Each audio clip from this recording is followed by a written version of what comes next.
కోట్లు అంటే దాదాపు 1000 కోట్ల పైన డబ్బులు 1050 కిలోమీటర్ల రోడ్డుకి వేయగలుగుతున్నాం. రోడ్లు వేయటమే కాదు, మీ జీవితాలు కొంత మెరుగవుతాయి, కొంత ట్రాఫిక్ పెరుగుతుంది, కొంత మనకి టూరిజం డెవలప్మెంట్ ఉంటుంది. వీటన్నిటిని దృష్టిలో పెట్టుకుని ఇవన్నీ చేస్తా ఉన్నాం. నేను ఈ రోజున ప్రత్యేకించి దారి పొడుగుతా చూస్తుంటే ఇంత సుందరమైన అరకుని దేశం మొత్తం వచ్చేలాగా చేయాలి. అలాగే ఏం చేయాలని కూర్చోబెట్టి టూరిజం శాఖ మంత్రివర్యులతో మాట్లాడతాను, శ్రీ కందుల దుర్గేష్ గారితో, గౌరవ ముఖ్యమంత్రి గారితో మాట్లాడతాను, సంబంధిత జిల్లా అధికారులతోటి, కలెక్టర్ గారితో మాట్లాడతాను.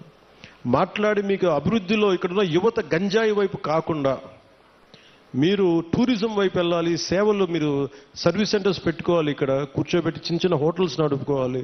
మీకు ఏదైనా స్థలాలు ఉంటే మీరు అక్కడ కూర్చోబెట్టి కొంచెం ఓపెన్ క్యాంప్స్ పెట్టుకునేలాగా, 10 డబ్బులు వచ్చేలాగా, కొంతమందికి వృత్తి ఉపాధి వచ్చేలాగా ఖచ్చితంగా కృషి చేస్తాం. అలాగే ఇందాక కలెక్టర్ గారు మాట్లాడుతా ఇప్పటికీ 2,25,000లో మన కాఫీ తోటలు ఉన్నాయి. ఇంకో పట్టులకి జిరాయితీ పట్టాలు కానీ లేదంటే పోడు పట్టాలు కానీ కలిపి ఇంకొక 1,00,000 పైన మేము ఎకరాల్లో కాఫీ తోటను సాగు చేయాలనుకుంటున్నాం. దీనికి కాఫీ తోటలు పెంచాలంటే ఎత్తైన చెట్లు, వృక్షాలు కావాలి. అందుకని ప్రత్యేకించి అలాంటి వృక్షాలు పెంచాల్సిన చోట దాన్ని ఈ మనకి ఉద్యానాలని పెంచే దాంట్లో జాతీయ ఉపాధి హామీ పథకానికి ఆ పథకం దీని కింద వర్తిస్తుందని అడుగుతారు. ఖచ్చితంగా దాన్ని పరిశీలించి ఇక్కడ అంటే నా భయం ఏంటంటే ఒకటి సిల్వర్ ఓక్ ఎప్పుడు కూడా వల్నరబుల్ టు ఫారెస్ట్ ఫైర్స్, అంటే ఎక్కువ మంటలు రగుల్చుకునే అవకాశం ఎక్కువ ఉంటుంది. అది స్థానికమైన చెట్టు కాదు. సో ఇప్పుడు వేసేసాం కాబట్టి మనం ఏం చేయలేం. కానీ భవిష్యత్తులో కలెక్టర్ గారికి కూడా, మన పంచాయతీరాజ్ శాఖ ప్రిన్సిపల్ సెక్రటరీ గారికి కూడా, అలాగే ఇక్కడ ఉన్న ఫారెస్ట్ అధికారులకు కూడా మీరు సిల్వర్ ఓక్ వేసేటప్పుడు దానికి ఆల్టర్నేట్ దయచేసి కొత్తగా ఫాస్ట్గా తొందరగా ఎదిగా ఏవో ఆలోచించండి. ఖచ్చితంగా 1,00,000 ఎకరాలు కాఫీ సాగు ఉంటే, కాఫీ బోర్డు నిర్ణయించుకుంటే ఖచ్చితంగా దాన్ని మరింత ఆదాయం పెరుగుద్ది, మరింత మనకి యువతకి ఉపాధి అవకాశాలు ఉంటాయి.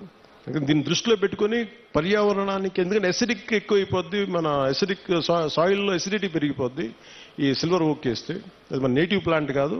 అందుకనే పనస కానీ మామిడి కానీ ఇంకా తొందరగా ఎదిగే మొక్కలు ఏమున్నాయి, వీటన్నిటి వృక్షాలు ఏమున్నాయి, వీటిని దృష్టిలో పెట్టుకొని ఖచ్చితంగా కలెక్టర్ గారు అడిగిన ఈ ప్రతిపాదన ముందుకు తీసుకెళ్తాం. ఖచ్చితంగా 1,00,000 ఎకరాల్లో కాఫీ తోటని ముఖ్యమంత్రి గారు తెలియజేశారు. ఖచ్చితంగా దీన్ని సాధిస్తామని మీ అందరికీ తెలియజేసుకుంటాం.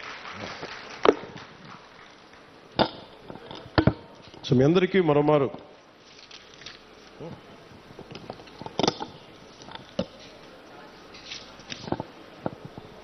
ఇంకా చేస్తారు, ఇంకా బస్తర్లోనూ ఇక్కడంతా ఇంకా మనకి చిల్లంగి అని చేస్తారంట. ఎప్పుడు చిన్నప్పుడు ఇప్పుడు నేను తులసి నవలు చదివాను, కానీ బస్తర్ నుంచి దార్కా వచ్చాడు, కాద్రా వచ్చాడు. నవల్స్లో బాగుంటుంది. కానీ నిజంగా అంటే ఎందుకో ప్రత్యేకించి పోలీస్ శాఖ అధికారులు నా దృష్టికి తీసుకొచ్చారు, ఎస్పీ గారు నా దృష్టికి తీసుకొచ్చారు, ఎస్పీ గారు డిఎస్పీ గారు ఇద్దరు.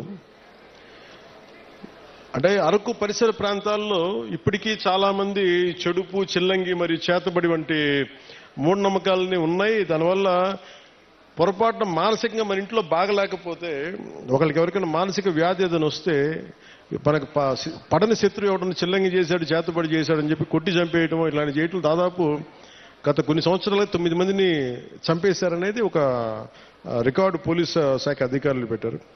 సో వారి విజ్ఞాపన, వారి విన్నపం ఏంటంటే ఎట్టి పరిస్థితుల్లో మీరు దయచేసి దీని అలా ఆ మూఢనమ్మకాల వైపు వెళ్ళకండి. ఏదైనా బాగలేకపోతే ఎందుకు బాగలేదు అని దృష్టిలో పెట్టుకొని అట్లా ఆలోచించమని. అందుకని దీనికోసం ప్రత్యేకించి వికాస్ అనే ఒక కార్యక్రమం ప్రారంభించారు. ఈ పై విషయాలన్నింటినీ, అంటే దీనికి గల కారణాలను పరిశీలిస్తే మూఢనమ్మకాలని, మనకి ఇంట్లో వాళ్ళకి బాగలేకపోతే చేతబడి చేశాడు, చిల్లంగి చేశాడు, అవన్నీ సినిమాల్లో బాగుంటాయి, నవల్స్లో బాగుంటాయి. నిజానికి మన మనసుకు మించింది ఏం లేదు. అంటే మీ మైండ్ చెడు మంచి అనేది ఏంటంటే ఒకడు పోవాలని కోరుకుంటున్నా, అదే చెడు, అంతే, అదే చేతబడి. అందుకే ఇలా కాకుండా మీరు ఆలోచించాల్సింది, ఎవడు మన గురించి ఎంత చెడు చేద్దాం అనుకున్నా మనం యాక్సెప్ట్ చేస్తే తప్ప, మనల్ని ఓడించాలి నేను అసెంబ్లీలోకి అడుగు పెట్టం అని చెప్పి ఇంత కంకణం కట్టుకుంటే నువ్వెవడు ఇలాంటి చేతబడులు చేయడానికి? ఇలా చూడండి, మనంటే పట్టణంలో ఎప్పుడు మాట్లాడతారు, అందువల్ల. కానీ మనం ఎలా ఎదుర్కోవాలి? కూర్చొని కొట్టడాలు ఇవన్నీ కాదు. బలంగా మన మనసు బలంగా ఉంటే ఏది పనిచేయదు, మనకి ఏది దుష్టశక్తి మన మీద పనిచేయదు. ఎందుకంటే ఒక్కసారి ఇలాంటి మూఢ విశ్వాసాలని నేను కూర్చోబెట్టి వెంటనే తీసేయమని కష్టం అని అర్థం చేసుకోగలను. మించి మీరు ఆలోచించాల్సిందిగా ముఖ్యంగా యువతకి, ఆడపడుచులకి, మహిళలకి చెప్తున్నా. ఒక తరం అది నమ్మారు, ముందుకు వెళ్ళిపోయారు. తులసి దళం, తులసి నవల్స్ లాగా బస్తరు అడుగుల నుంచి ఒకరు కొంతమంది వస్తారు, ఇలా చేశారు అని. ఇవన్నీ పాతకాలం అన్నీ అయిపోయింది. మీకు ఎవరైనా సరే చెడు చెయ్యాలనుకున్నోడు కూడా మనకి ఎవడు చెడు చేయలేడు. మనం బలంగా ఉంటే మనం ఏదైనా ఎదుర్కోగలం.